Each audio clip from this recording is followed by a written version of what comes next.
God, right now I lift up every person listening to this prayer.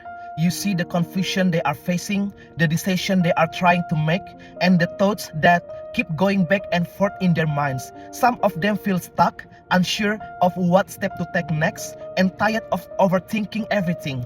But you are not confused about their life, God. You see the full picture and you already know the way forward. God, even when things feel unclear, you are still leading. Even when they can't see the path, you are guiding every step. Nothing about their life is random, nothing is wasted, and nothing is out of your control, God. What feels uncertain to them is already known by you, God. So right now, quiet every voice that is not from you, God. Silent the noise, the pressure, the overthinking, and the fear. Let your voice become clear again, God. Steady, gentle, and undeniable.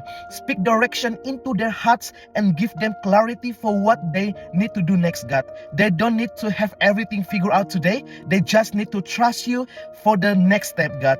Give them peace in their decisions, confidence in their direction, and courage to move forward. Even if it's small, even if it's not perfect, God. And right now, God, I declare clarity is coming, confusion is breaking, direction is being released. They will not stay stuck, they will move forward with purpose. Lead step by you, God. In Jesus' name we pray. Amen.